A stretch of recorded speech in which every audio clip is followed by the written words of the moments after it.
Good evening, my dear brothers and sisters in Christ. Thursday of the second week of Lent. Let us include in our Holy Mass the following intentions. For the Thanksgiving of Lito and Lori Zapanta, for the birthday Thanksgiving of Carol Pangan, Marisa Roque, Nicolo Pineda, Tita Bel Razon Lingad, Alex Cunanan, Beth Canlas, for the special intentions of Edgardo and Beth Palo, Lynette Nucum and family, Helen David, Debbie Razon, Christine Kalina, Tita Bermudez, Eleanor Ventura, Phil Janet Castro and family, Jeremy Robes, Arman and Mariette Nang, Rosana Reyes, Jimmy and Inday Santo Domingo, Patrick and Sarah Gokwinko. For the good health, speedy recovery, and healing of Jason Michel Mariano, Maylin Magtoto Anunciacion, Sister Melissa Arquiano, Virgilio de los Santos, Victoria Aguas, Ramil Sunga, Mario Benzon, Maria Regina Dizon, Rosalita B. Torres, Beth Mercado Canlas, Alice Salvador, Rayonico Salvador, Leo Ferrazon, Mario Benzon, Maria Regina Dizon, Rosalita B. Torres, Edel Umlas, Gloria Panlilio, Ernesto Dizon, Pat Ahos, and those whom we pray for healing. For the eternal repose of the souls of Pablo Malyari, Florencia Malyari, Maria C. Jadi, Gregoria Goni, Aguas Medel, Antonio M. Fabros, Norma Cruz, Maria B. Añez, Erlinda G. Torres, Reverend Father Pablo L. Sahagun, Jesus Balidio, Henemino and Asuncion Umlas, Faustino Santa Maria Jr., Luciana S. Olalia, Elena Parico, Vicente and Ellen Tantamco, Alex Resurrection, Alejandro and Milagros Resurrection, Magno and Francisca Hipolito, and all poor souls in purgatory.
Let us all rise and glorify the Lord by singing our entrance hymn.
In the name of the Father, the Son, and the Holy Spirit. Amen. The Lord be with you. And with your spirit.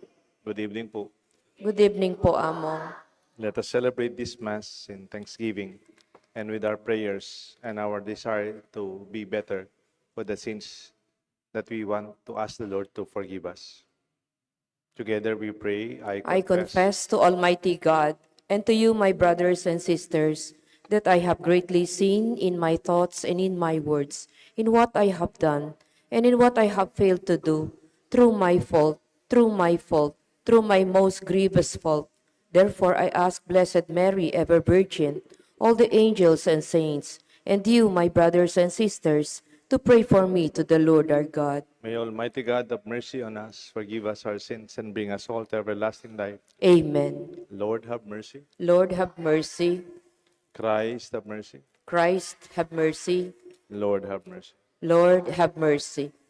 Let us pray. O God, who delight in innocence and restore it, direct the hearts of your servants to yourself, that caught up in the fire of your Spirit, we may be found steadfast in faith and effective in works. We ask this through Christ our Lord. Amen. The Liturgy of the Word.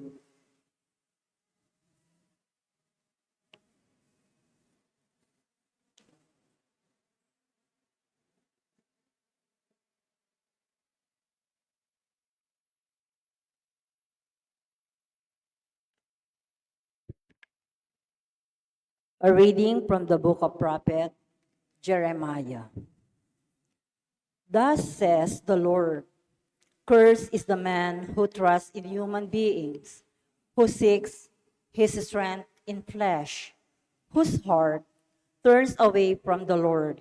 He is like a barren bush in the desert that enjoys no change of season, but stands in a lava waste, a salt and empty earth. Blessed is the man who trusts in the Lord, whose hope is the Lord. He is like a tree planted beside the waters that stretches out its roots to the stream. It fears not the heat when it comes. Its leaves stays green. In the year of drought, it shows no distress, but still bears fruit. More tortuous than all else is the human heart. Beyond remedy, who can understand I, the Lord, alone, prove the mind and test the heart, to reward everyone according his ways, according to the merit of his deeds. The word of the Lord. Thanks be to God. Let the response be, blessed are they who hope in the Lord. Blessed are they who hope in the Lord. Blessed the man who follows not the counsel of the wicked, nor walks in the way of sinners, nor sits in the company of insolent, but delights in the law of the Lord. Blessed are they who hope in the Lord. He is like a tree planted near running water that yields its fruit in due season and whose leaves never fade. Whatever he does, prosper. Blessed are they who hope in the Lord.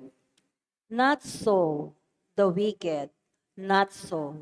They are like chaff which the wind drives away. For the Lord watches over the way of the just, but the way of the wicked vanishes. Blessed are they who hope in the Lord.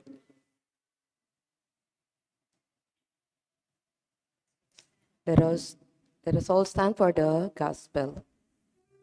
Nakopya.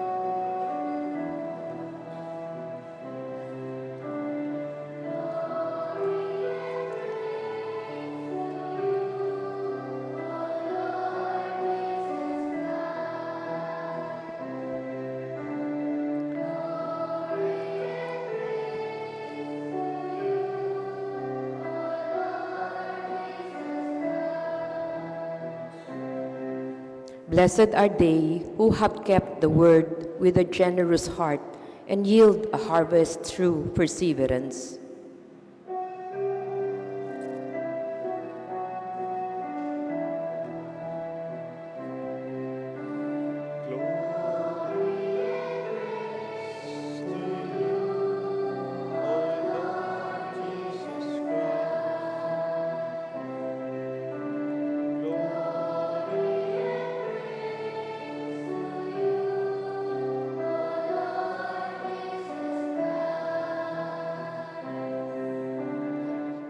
The Lord be with you. And with your spirit, A reading from the Holy Gospel according to Saint Luke. glory to you, O Lord.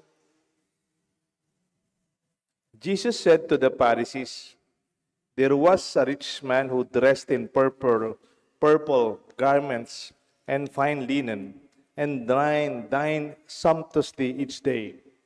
And lying at his door was a poor man, named Lazarus, covered with sores.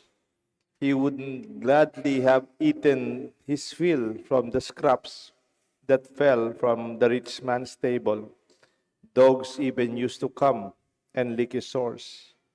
When the poor man died, he was carried away by angels to the bosom of Abraham.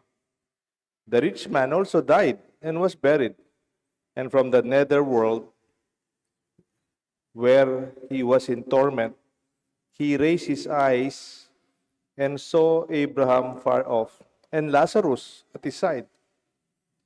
And he cried out, 'Father Abraham, have pity on me. Send Lazarus to dip the tip of his finger in water and cool my tongue, for I am suffering in torment in these flames.'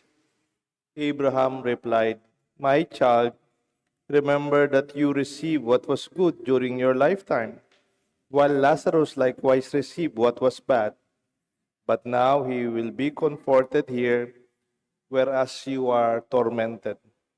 Moreover, between us and you was a great chasm established to prevent anyone from crossing, who might wish to go from our side to yours, and from ours to yours to ours.'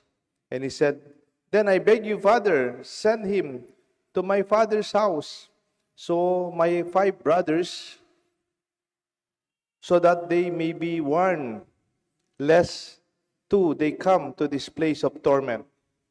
But Abraham replied, 'They have Moses and the prophets.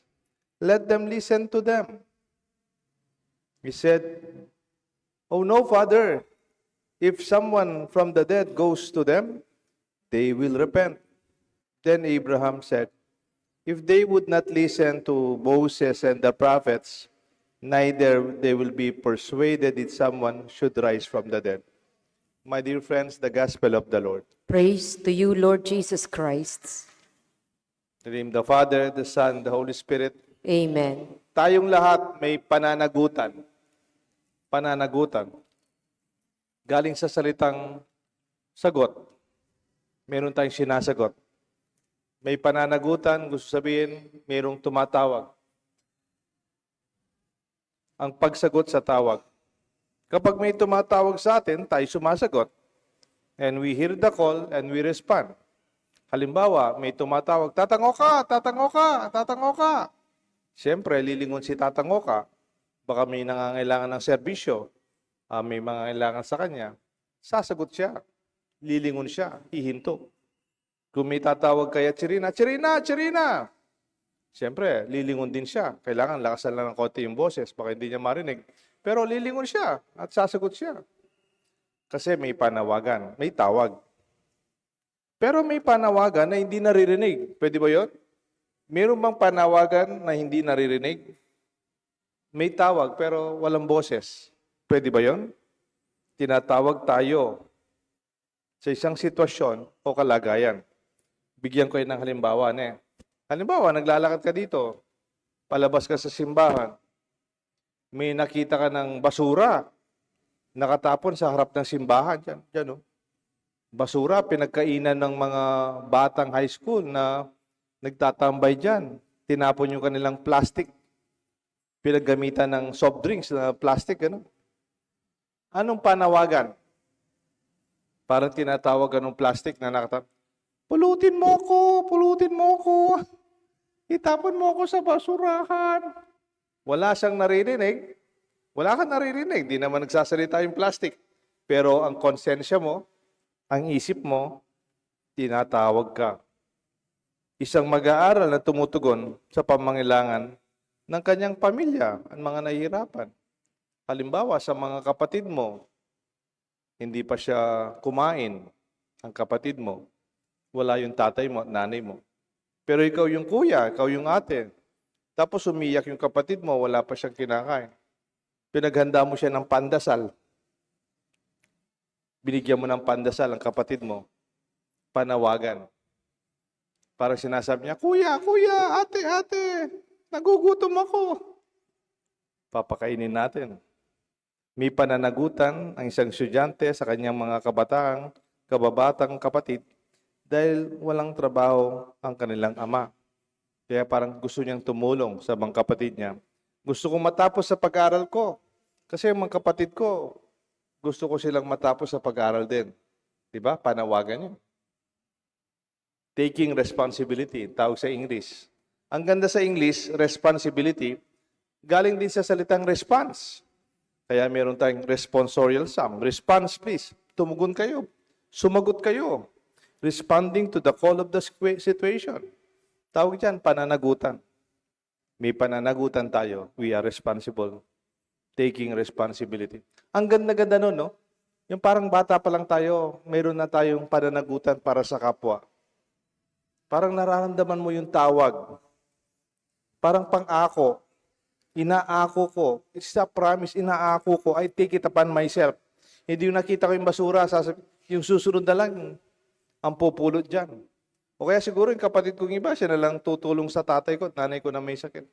You take it upon yourself. Pangako. Pag-ako, ako. No? Inaako, inaamin. You take it upon yourself. That's why when we are in the seminary, yung usong pinakaunang tinuro sa amin sa philosophy ay kalayaan na may pananagutan. We are free and yet we are responsible. Kailangan yon. Hindi lang, basta ka lang malaya, gawin mo yung gusto mo. Hindi. Kailangan may pananagutan ka sa ngalan ng iyong kalayaan. Naalala niyo yung pinakaunang kasalanan ni Cain nung pinatay niya yung kapatid niya si Abel? Kasi ano siya, jealous, parang masakit yung loob niya sa kapatid niya. Tapos pinatay niya yung kapatid niya.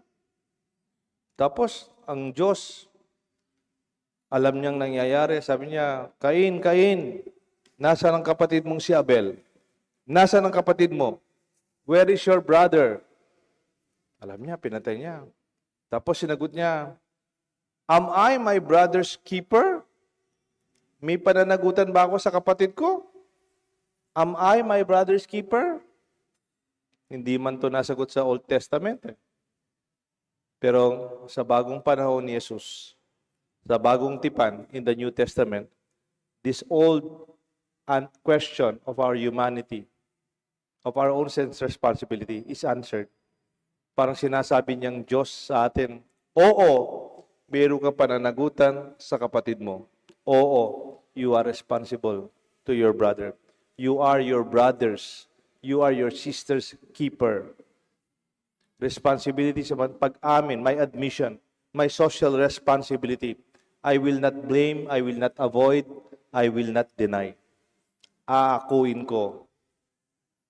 Kaya ganda ng ating ebanghelyo ngayon, may mayaman, ang ganda-ganda ng damit niya, linen, purple, ang sarap-sarap ng mga kinakain niya araw-araw, parang piyesta. Pero may isang kawawang nagpapalimos. Hindi man niya binigyan ng pagkain. Hanggang namatay silang pareho. Itong nagpapalimos, nagpunta sa langit kasama si Abraham. Itong mayaman, namatay, nagpunta sa impyerno. Parang sinasabi niya, you will be punished for your own irresponsibility. Kasi may pananagutan tayo. We do not blame others, involving others to escape accountability, hiding from the truth, and denying what should be what we are asking. Marami ngayon, sabi nga sa Pilipinas, sabi ng kaibigan kong sociologist, hindi siya Pilipino, in the Philippines, there are many crimes, but there are no criminals. Walang umaamin. Walang nagpapasori. Sasabihin lang nila, talk to my lawyer. We don't have the sense of our responsibility. Hindi na natin tinulungan, pinatay pa. Ganyan ang nangyayari sa bayan natin. Akuin ako in. Take a responsibility to own it. Who took it upon myself, taking responsibility. Gustong-gusto ko yung presidente, pangalan niya, Harry Truman, 1945 to 1953. He's a responsible president. Sa kanyang lamesa may nakalagay, hindi yung Harry Truman, President of the United States. Di daw may ganyan. Halimbawa, Ma'am Liza Malyare, Principal, parang ganyan, no? Hindi man nakalagay yun. Nakalagay sa kanya, the buck stops here. Yung responsibilidad, ako. Hindi ko na ipapasa. I will take it upon myself. I accept, and in that way, we become responsible. Ito ang ating mabuting balita. Sayang itong mayaman, wala mang ginawa para makatulong sa kapwa. Wala siyang pananagutan sa iba. Sana tayo, hindi naman kailangan maging mayaman o kasing yaman ni Divas, ay maging responsable. At meron tayong pananagutan sa iba. Di ba may kanta-kanta tayo noon, kinakanta-kanta natin. Pag nagsisimba tayo, yung pinakamatandang kantang alam ko, pag nagsisimba tayo. Ang title ba naman ng kanta? Pananagutan. Ang nagsulat yata nito, yung Jesuit na pare. At sabi niya, sana ituro mo ito sa mga bata. Walang sino man ang nabubuhay para sa sarili lamang. Walang sino man ang namamatay para sa sarili lamang. Tayong lahat ay may pananagutan sa isa't isa. Tayong lahat ay tinipon ng Diyos na kapiling niya. Isn't that wonderful as a song? Tayong lahat may pananagutan sa isa't isa. May God bless us all, the Father, the Son, and the Holy Spirit. Amen. Together, my dear friends, let us stand and offer our prayers. And for every petition we shall answer, Lord, open our hearts to your word. Lord, open our hearts to your word. May we recognize that the person at our door is not a nuisance, but a summon to open the door of our heart because the person is a gift, whether he or she be our neighbor or a nameless beggar. We pray. Lord, open our hearts to your word. May we see the love of money as the root of all evils and is the main source of corruption, envy, strife, and suspicion. We pray. Lord, open our hearts to your word. May we listen to God's word proclaimed by Moses, the prophets, and the Lord Jesus, so that the divine word may convert our hearts and lead us back to God. We pray. Lord, open our hearts to your word. May we never forget that divine justice in the next life restores balance. The rich man suffers torments, while poor Lazarus rests in the company of Abraham. We pray. Lord, open our hearts to your word. May our departed family, friends, and benefactors enter paradise where Lazarus is poor no longer and he is comforted. We pray. Lord, open our hearts to your word. In silence, we offer to the Lord our personal intentions. Lord, may the Holy Spirit guide us to the true conversion that open our eyes to the sin that blinds us and lead us to serve Christ, the weak and the poor. We ask this through Christ our Lord. Amen. The Liturgy of the Eucharist.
Pray, my dear friends, that this sacrifice may be made acceptable to God the Almighty Father. May the Lord accept the sacrifice at your hands for the praise and glory of his name, for our good and the good of all his holy church. May this present sacrifice, we pray, O Lord, sanctify our observance, that what Lenten discipline outwardly declares, it may inwardly bring about. We ask this through Christ our Lord. Amen.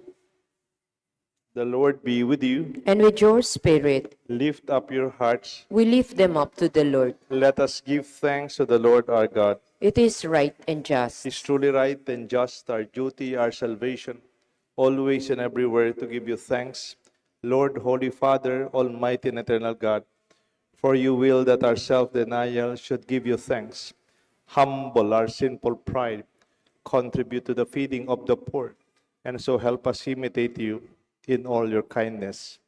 And so we glorify with your countless angels, and with one voice of praise we acclaim.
You are indeed holy, O Lord, the fount of all holiness.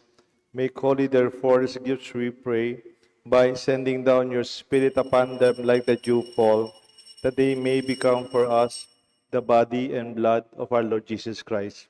At that time he was betrayed and entered willingly into his passion. He took bread, gave you thanks, broke it, and gave it to his disciples, saying, "Take this, all of you, and eat of it, but this is my body, which will be given up for you."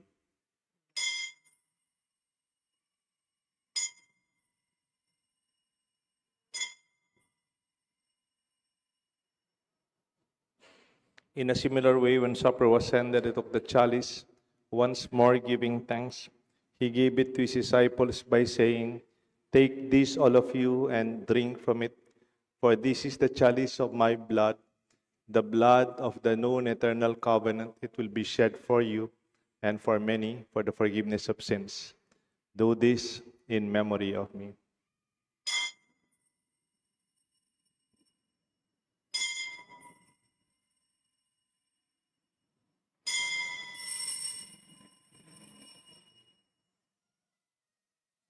Let us proclaim the mystery of faith. When we eat this bread and drink this cup, we proclaim your death, O Lord, until you come again. Therefore, as we celebrate the memorial of his death and resurrection, we offer you, Lord, the bread of life and the chalice of salvation, giving thanks that you have held us worthy to be in your presence and minister to you. Humbly we pray that partaking of the body and blood of Christ, we may be gathered into one by the Holy Spirit. Remember, Lord, your church spread throughout the world. Bring her to the fullness of charity, together with Francis, our Pope, Florentino, our Archbishop, and all the priests and our friends who serve you in our church, especially here in our parish, the Holy Cross. Remember our brothers, our sisters who have fallen asleep in the hope of the resurrection, and those who have died in your mercy. Welcome them into the light of your face. Have mercy on us, we pray, with the Blessed Virgin Mary, Saint Joseph, her faithful spouse, with the blessed apostles and saints who please you throughout the ages, we may merit to be co-heirs with eternal life and may praise and glorify you through your Son, Jesus Christ. Through him and with him and in him, O God, Almighty Father, the unity of the Holy Spirit, all glory and honor is yours forever and ever. Amen. At the Savior's command and formed by divine teaching, we dare to call God the way Jesus taught us to pray.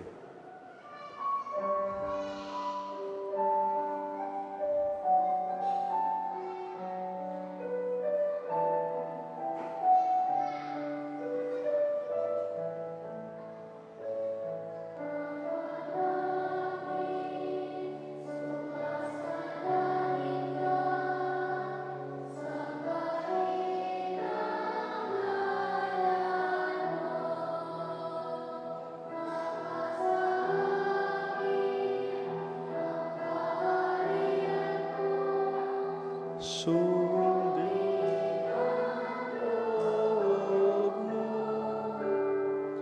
dito sa lupa para nang sa langit. Bigyan mo po kami ngayon ng aming kakaisa.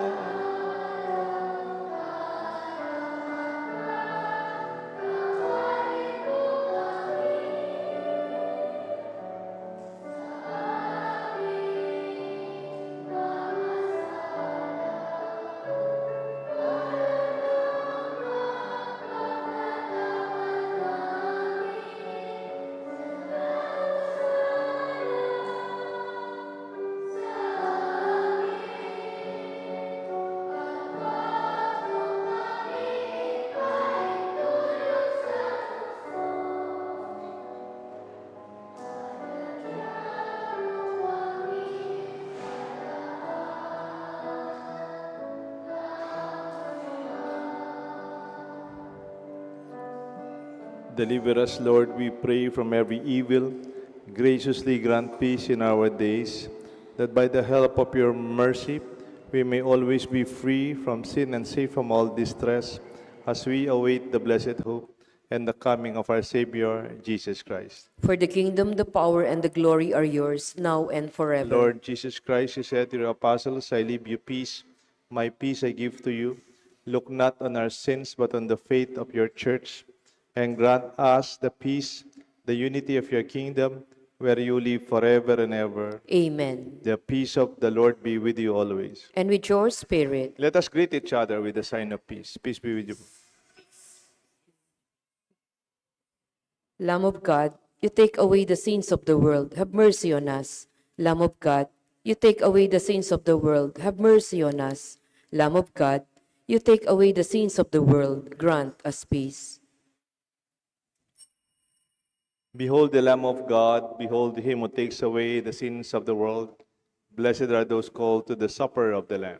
Lord, I am not worthy that you should enter under my roof, but only say the word, and my soul shall be healed.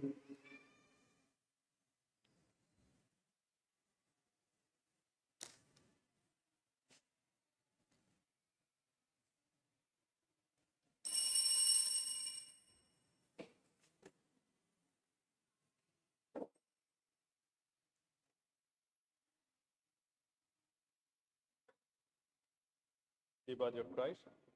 Amen.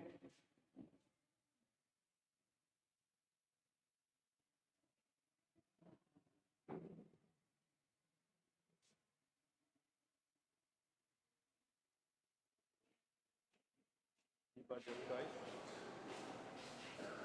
The body of Christ. The body of Christ.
Let us pray.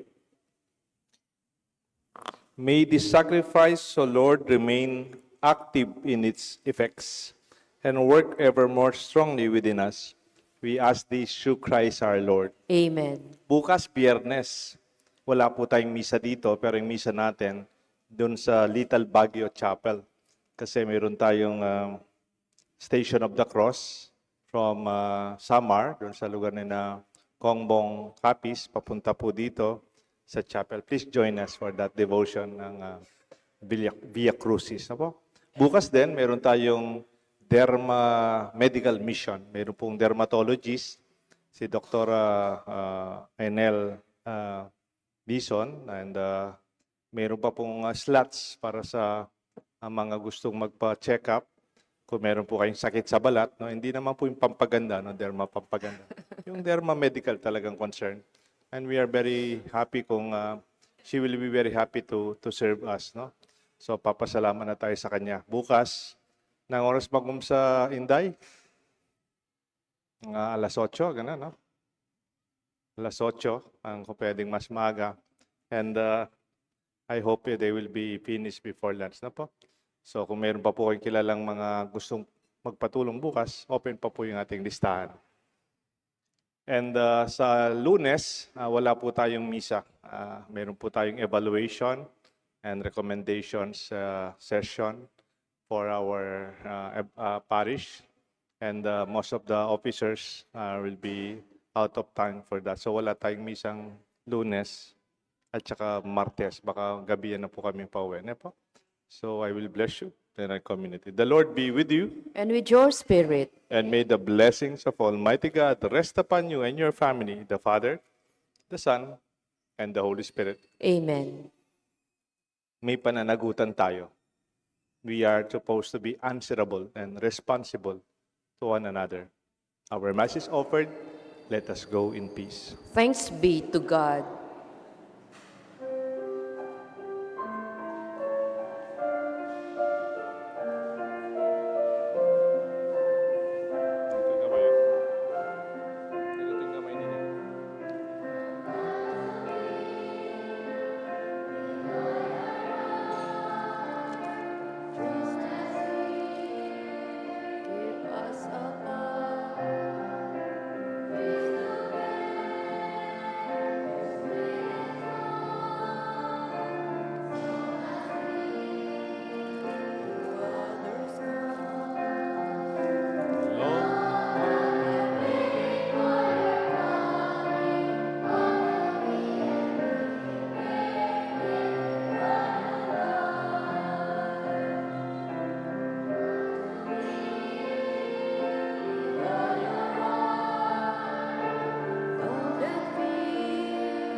All praise and all thanksgiving be every moment time